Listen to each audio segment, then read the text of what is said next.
तो धन्यवाद।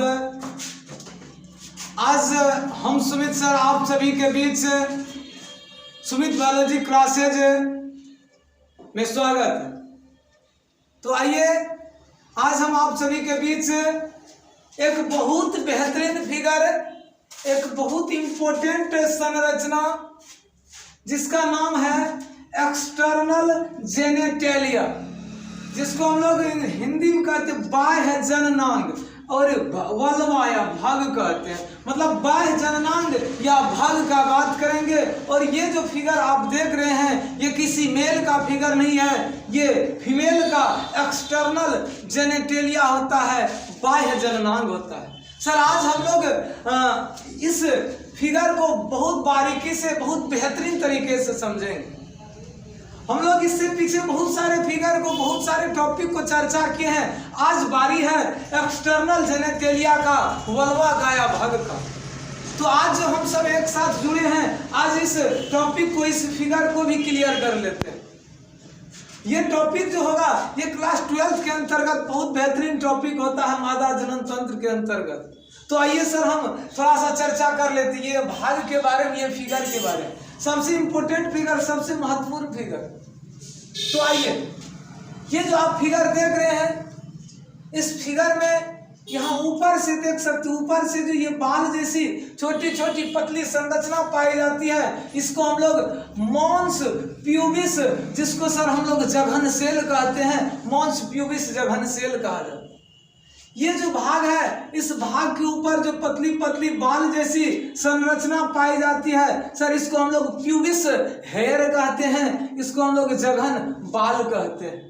यहाँ मॉन्स प्यूबिस जघन सेल है और यहाँ प्यूबिस हेयर जघन बाल है। इसमें थोड़ा सा कंफ्यूजन है, ध्यान दीजिएगा, कंफ्यूजन नहीं होना चाहिए।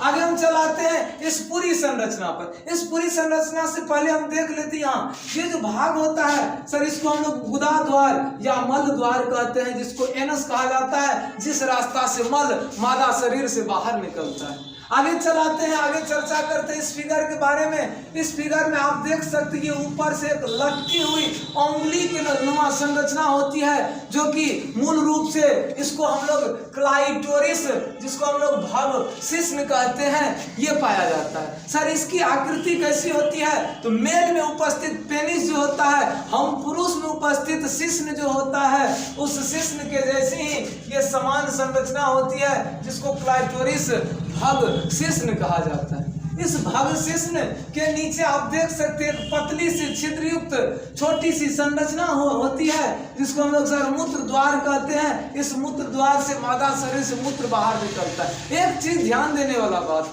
आप लोग जानते होंगे हम मेल में, हम पुरुष में मूत्र जो बाहर निकलता है पेनिस के माध्यम से, पेनिस में जो मूत्र जनन मार्ग होता है वहां से बाहर निकलता है, और पेनिस होते हुए स्पर्म जो बाहर निकलता है उसी एक माध्यम से पेनिस होते हुए निकलता है। कहने का मतलब नर में मूत्र और सीमेन वीर्य स्पर्म एक रास्ता से निकलता है। लेकिन जब सर हम बात करेंगे मादा का, तो मादा में 2 छिद्र पाए जाते हैं। एक छिद्र होते हुए मूत्र शरीर से बाहर निकलते हैं, और दूसरा जो होते हैं उसको सर हम लोग योनि कहते हैं, उसको हम लोग वेजाइना कहते हैं। वेजाइना भी एक पतली सी छिद्रयुक्त संरचना होती है, जिससे उधर क्या होता है, मादा शरीर से डिलीवरी के समय में छोटा शिशु बाहर निकलता है, और एमसी की क्रिया के दौरान जो होता है गंदे रक्त बाहर निकलता है। दूसरी काम ये होता है कि मेल के द्वारा, पेनिस के द्वारा स्पर्म मादा शरीर में प्रवेश कराया जाता है, जिससे निषेचन की क्रिया सफल होती है। ये बात सर योनि का हो गया।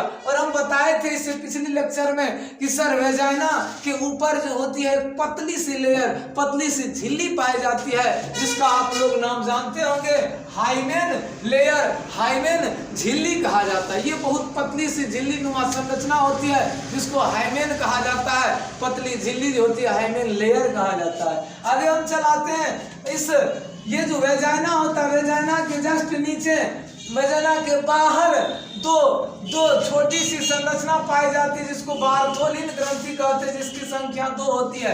बार्थोलिन ग्रंथि कहते हैं। बार्थोलिन ग्रंथि से क्या होता है, सफेद चिपचिपा पदार्थ बाहर निकलता है जो निषेचन की क्रिया के समय, मैथुन की क्रिया के समय सहायक होते हैं। आगे हम चलाते हैं इस पर, तो यहाँ देखो दो लेयर हम लोगों को दिखाई दे रहा है। इस दोनों लेयर में सबसे बाहरी जो लेयर, ये जो ब्लू वाला लेयर है सर, इसको हम लोग लेबिया माइजोरा कहते हैं, जिसको इंग्लिश हिंदी में बृहद भगोष्ठ कहा जाता है। जस्ट इसके ऊपर यहाँ जो इसके अंदर आंतरिक भित्ति में जी काली वाली भित्ति नुमा संरचना दिख रहा है, इसको हम लोग कहते हैं लेबिया माइनोरा, लघु भगोष्ठ कहा जाता है। मतलब ये जो दो भित्ति नुमा संरचना है, बाहरी भित्ति को लेबिया माइजोरा और आंतरिक भित्ति को लेबिया माइनोरा कहा जाता है। आगे हम चलाते हैं मूत्र द्वार। मूत्र द्वार के नीचे जो पतली दो संरचना दिख रहा है, इसको हम लोग कहते हैं पेरायूरेथ्रल ग्रंथि, पेरा यूरेथ्रल ग्रंथि। तो मादा शरीर में, मादा जनन भाग में 3 प्रकार के जनन ग्रंथि होते हैं। कहने का मतलब सहायक ग्रंथि पाए जाते हैं, जिसमें से पहला आप देख सकते हैं बार्थोलिन ग्रंथि, दूसरा पेरा यूरेथ्रल ग्रंथि और तीसरा होता है रेक्टल ग्रंथि, जिसका चर्चा हम आगे करेंगे। तो हमारे ख्याल से आप लोगों को ये फिगर बेहतरीन तरीके से समझ आ गया होगा। हो सके तो एक बार इसका आप स्क्रीनशॉट ले सकते हैं। बहुत इंपॉर्टेंट फिगर है, यहाँ से बहुत सारा क्वेश्चन पूछा जाता है। तो इसके बाद आप लोग कमेंट में ये बताइएगा कि हम किस फिगर पर लेक्चर लेके आएंगे, और आप लोगों को यदि अच्छा लगा हो तो कमेंट कीजिए और फिर हम लोग आगे बढ़ेंगे। धन्यवाद।